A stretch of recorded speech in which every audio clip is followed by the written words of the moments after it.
it's a lot better feeling coming up here after a victory, and it was a much needed victory as a team and a program, and we celebrated it. And then you got to get back to work and evaluate and find ways to enhance and improve. There's obviously areas of growth in all three phases, and we got to get back to work and do that. It was good to get a lot of meaningful game experience for a lot of young players, and that's invaluable. And in that environment, in those crucial situations, we're going to be better because of it. I know a lot of talk about the defense, and as you evaluate it, I think it's really two areas, and the man coverage. When we're playing man right now, we got to play with better fundamentals, right? Better fundamentals and technique, and that's going to help you execute at a higher level. Or you might have to change a technique that you've been playing with in order to give yourself a better chance to execute at the level we need. And the same thing I probably would say would go with pass rush. It's the fundamentals and the technique that we're rushing with that can help us get more pressure or stay in our lanes. And then as you evaluate the zone coverage aspect, if you're getting beaten man and you're playing zone, you change up and play some zone. There's holes in zone coverages that are only covered up by how fast you play, right? And recognition of routes and different concepts and breaking off the quarterback. We're just not playing right now with the velocity in some of our zone defenses to cover up some of, the open areas that zone defense presents. And so it's our job as coaches to make sure that we attack those issues, those areas, and get them to play with faster velocity, get them to execute at a higher level, because that's what matters. It doesn't matter what the issues are. We have to continue to find ways to get them to perform at a higher level. And so I know I'm confident we will, and we got to go to work and really work on improving as we get ready for a extremely talented Arkansas team. All right, they're 2-2, but if you've watched their games, they have a chance to win both of those losses in the last drive, and so it could easily be 4-0. It's a top 5 offense in the country, so the challenge for the defense doesn't get any easier. They're going to face a top 5 offense, and their defense is good. They got a solid defense that, the one number 97, he's a load, and I think their whole defense up front, their whole defense is big, and it's going to present a big challenge for our offensive line. And so we're looking forward to a great environment. I think it'll be loud. It's going to be. I've never been down there. I know this is our first meeting with Arkansas, and so be a great challenge, and we're looking forward to the opportunity. So with that, open up for questions. Third row on your right, up the middle, Tim O'Malley. Coach, 2 personnel questions quickly. Madden Faremo making his way into the lineup along with more time from Elijah Hughes. Can you just discuss what they did the last couple of weeks to earn that role? I think it goes back to the confidence build in practice, right? Is that both of those guys are starting to build more confidence in their coaches and their teammates with the way they're practicing, and both played pretty well on Saturday. They both did some really good things, and Elijah's an older player, but Madden's a younger guy that is like the other freshman. Like, he's really improving and made some mistakes, but the way they're practicing and learning how to practice is really helping gain confidence to put them on the field more. Third quarter defensively and early fourth has been the best stretch in every game. I know Miami scored, but then you stopped in 3 in a row. In the past, you guys have prided yourselves on adjusting series to series before halftime. How do you guys get back to that level defensively? I wish I know as you look back, and it's a unique situation where we're playing well in the third quarter. We got to find ways to play well on every play, and that's the mentality. They're going to make every offense is going to make some plays, but how do we continue to find ways to not let the bad play turn into a disastrous play is our challenge. So I think the ability to get that corrected is you got to focus on this play. I don't know if it's as much as an adjustment as much as like we got to figure out the lack of execution on the plays that are causing the points and the explosive plays, and unfortunately a lot are happening in the second quarter. Front row on your left, Tyler Horka. Kind of going off of that, the goal is clearly to be a more consistent 60-minute defensive football team, but I am curious if there's anything to preparing your team for a type of game that they might play, in that they might have to outscore somebody to win, especially with this Arkansas opponent or some of the other teams later on the schedule. Yeah, I think that's something we've always said, no matter how well the offense is doing or how well the defense is doing, is offense got to score one more point. And defense, you got to hold them to 1 point less. And we don't have we never go into the game and say, hey, our objective is to score 60 points and we think our defense is going to give up 50. No, that's not the objective. The objective is, hey, whatever, no matter what it takes, we got to score one more point. And no matter what it takes, we got to keep them to 1 point less. And so the ability to do that is just to, I think you got two groups that got to continue. There's different challenges to improve, right? But they both got to focus on how to get better, all right? And offensively, we got to be able to understand, like, okay, we played really, really well. Point the finger at everybody else, but also how do we make this thing better? How do we handle success? And I believe that, our coaching players do. And defensively, all right, how do we handle some adversity, right? How are we going to find ways to correct this? And the only way to do that is to point the finger at yourself, right? And to say, okay, this is ours. It's all of us. It's not one person. It's not one call. It's why aren't we executing? And, okay, did this explosive play happen? It's on me. It's on everybody. And if we do that, we'll both get better at a faster rate. Anthony Knapp is playing really well in the run blocking game. He's had some lapses with pass pro. I know you guys were looking at the right side of the offensive line a little bit earlier in the season. I'm curious where you are with the left side and just like across the board, how you feel about the five guys you're putting out there. I'm as confident in the entire offensive line as I've ever been. I know we gave up the sack, and Knapp will take ownership of it. CJ is going to take ownership of it. They brought a boundary pressure. We got to know what type of speed's coming off that edge with the safety. CJ's got to understand and recognize, okay, it is a pressure. Maybe I got to drift away or get the ball out. But I'm as confident in all five of those guys as I've ever been. Back row on your right, Drew Mentok. You mentioned Dallas Golden is blessed with some traits few other players have, and you spent a lot of time on his mentality, but what physical gifts does he have that really stand out, and how high do you think his ceiling is? I think his ceiling is extremely high. He is extremely athletic, talented. He's got a lot of playmaking ability. As you watch him in high school, he's probably as good on the offensive side as he was in the defensive side. He is an athletic player, and he wants to be great. He wants to be coached. We moved him to nickel last Monday, and for him to put himself in a position to play 60, I don't know how many plays he plays, 60, 70 plays. And it's a testament to the work he's put into it, but also his ability. Like any freshman in your first game, there were some ups, there were some downs, but I'm very confident in where he's headed. Jared Dawson played 37 snaps in each of the first two games, but I don't think he played any last game. What kept him off the field on Saturday? Yeah, he didn't have a chance to. He didn't practice later in the week. He was a little banged up, and he was available for the game, but because he didn't practice later in the week, we said, hey, let's hold him unless it's an emergency, and never felt like we had to get him in there. He'll be ready to go this week, and he'll play for us. Second row on your left, Tyler James.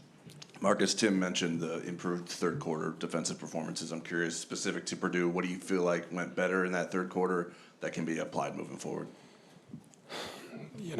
It's the execution of what's called. We got pressure, right? We were getting some pressure on the quarterback.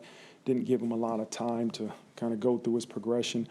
I thought for the most part of the entire game, we did a good job of stopping the run, and we didn't give up the catastrophic passes. Now, there might have been a time somebody was open and didn't catch the ball, or the quarterback didn't see him. It just the result was better, but again, there's not something specifically in that third quarter other than, hey, I thought we did a good job of getting some pressure on the quarterback, that I say this is what we got to continue to do, right? We just got to continue to execute in both of those areas that I mentioned in the opener, right? And we have to, there's not guys running free, right? It's not like they don't know what they're doing, but how do we continue to get them in the zone coverage defense to play with the clarity that it takes to cover up open gaps and open space when you play zone and in the man coverage, we got to be able to use the proper technique. You're there, but you don't make the play. I don't always want to say good throw, good catch. Like, we got to stop them. And with the guys that we have, like, you can't use the excuse that Leonard's not out there, or Devontae and guys that have experience. The guys we put out there, we believe, are good enough to execute what we call. So we got to get them to play with the exact technique that we believe it's going to take to make sure they have success on that play. Leonard has to get healthy first, but I'm curious, is he getting to a point where you can just put him on the best receiver that the opponent has? And if that is a consideration, how does that change what you want to do defensively in the secondary? Yeah, absolutely. I mean, he's as good as I've been around at that position. And, we've had discussions if we need to match him up with the best wide receiver, and no matter where he's at, we will. But you also got to do a good job being able to do that and play some zone. We can't just tell the offense, hey, we're playing man, right? We're playing man, because no defense is good enough to just say, hey, we're playing man, and every play stop them, right? And so we have considered that. We've talked about it. We need to get him available and ready to go before we can do that. And that might be this week. We're still questionable right now, but we'll see if that's what we decide to do. Right side, Tim Priester.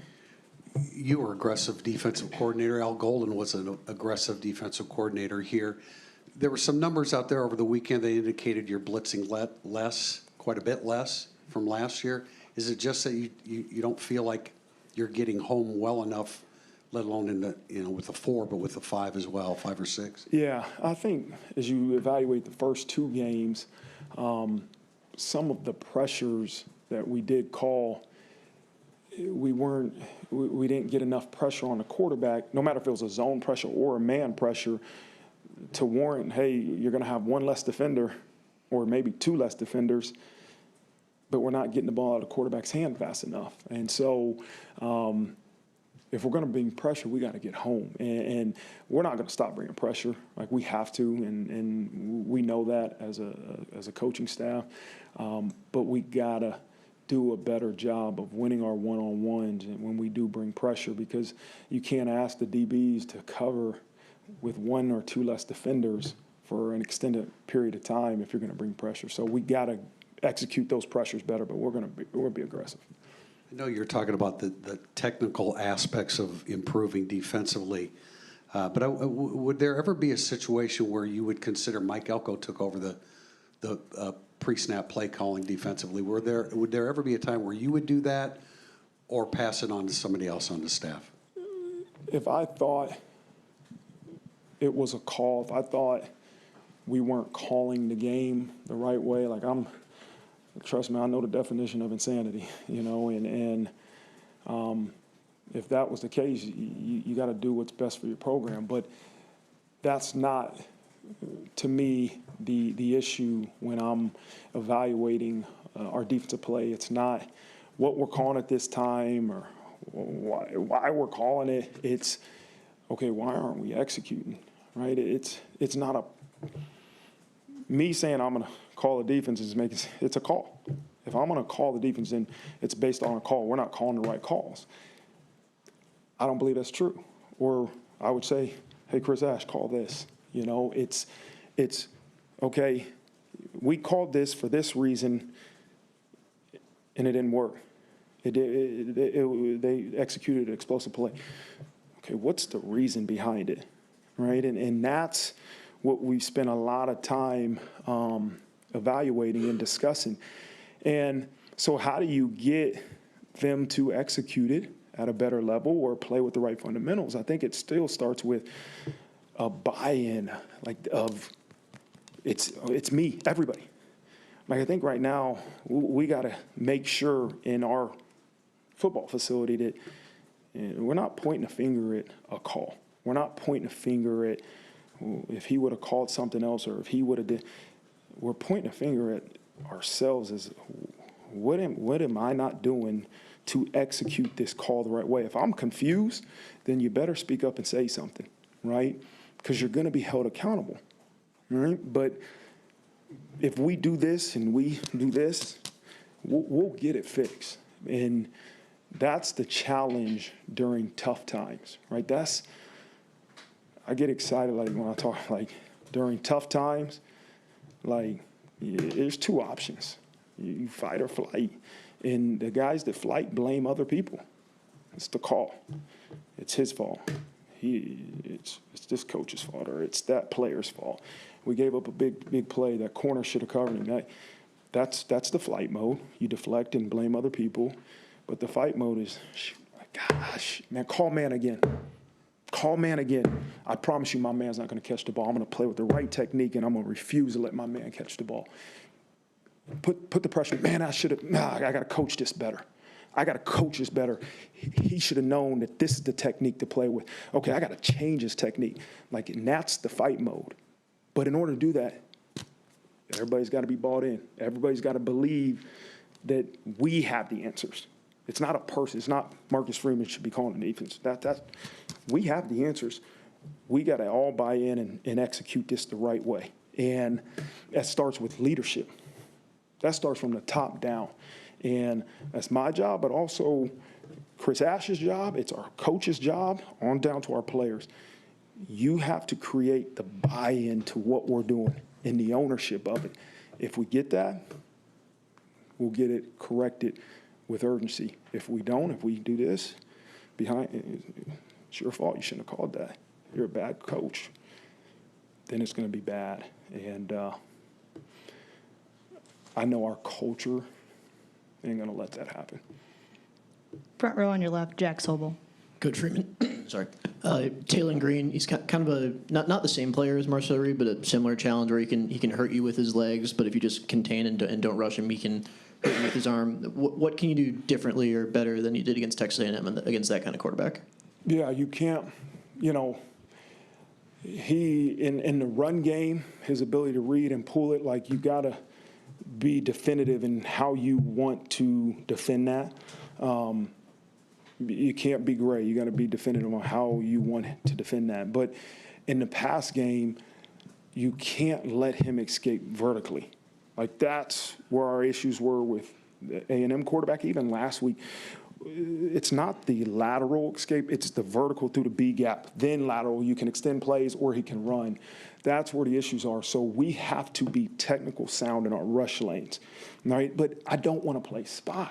I think we got into a little bit of too cautious versus A&M where we're trying to play spy and we're not being aggressive. And then maybe versus Purdue, there's too many times maybe we're behind the quarterback and he escapes in the B gap. So it's obviously a good mixture of both, but we can't let him get vertical in the pass game and extend plays with his legs because it's going to be an issue.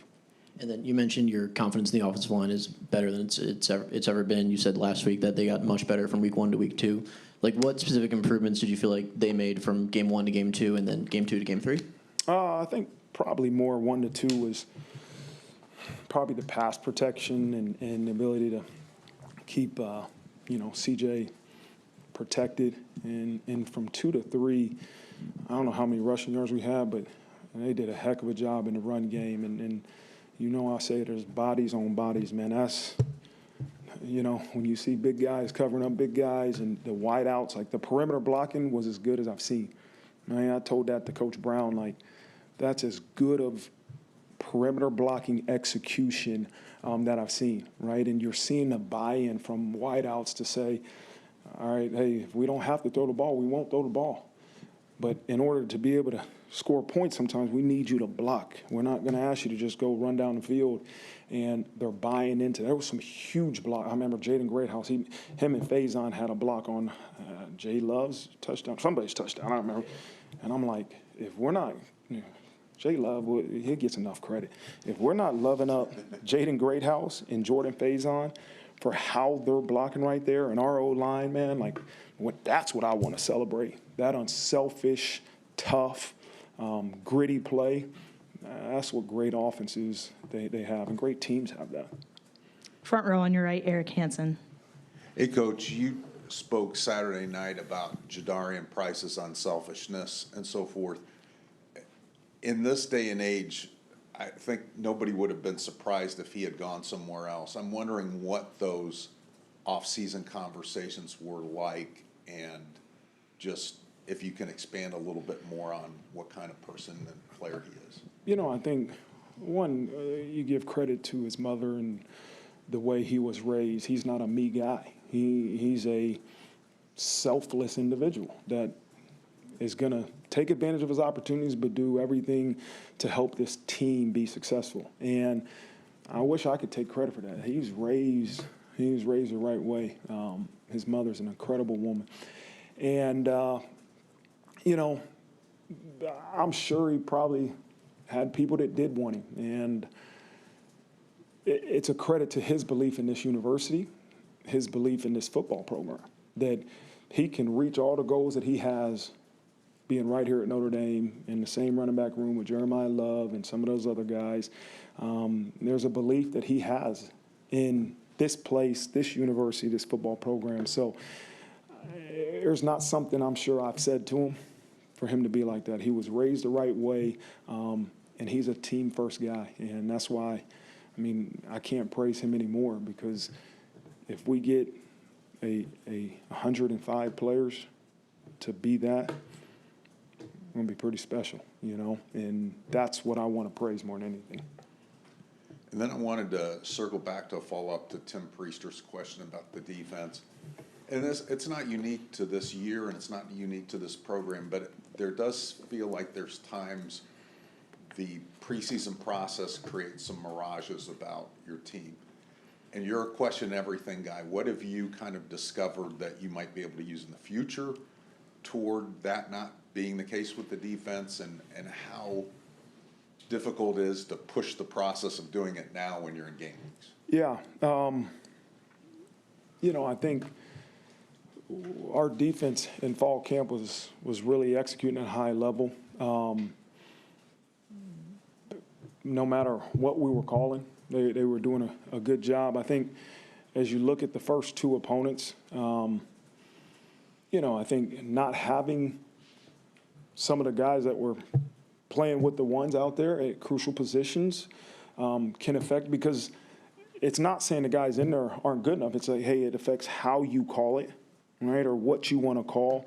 And, you know, we still have the core of what we are defensively, what we're going to call. You don't want to create something. And so I think you got a couple guys at our new positions that haven't played, that are going through the natural growing pains of playing big-time college ball.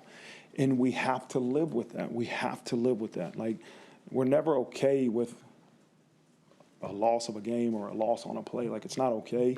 But we have to understand, like, great things take time. You learn from being exposed sometimes. You learn from that. And that goes for our defense period. Not even a player. It goes for our defense period. And that, I remember when I was the defense coordinator here, those first two games were rough, right? And there's heat, right? And it's hot in that chair. But as I said earlier, you got one or two options.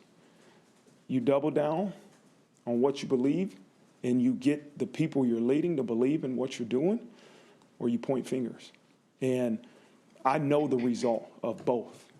I know it. And so we have to do that. And that's what we spent a lot of time doing yesterday as a defensive staff. It's not a comfortable meeting, and I didn't want it to be comfortable. But we got one or two options, as I told them. We're going to do this and get our guys better and believe in what we're doing, or we'll separate.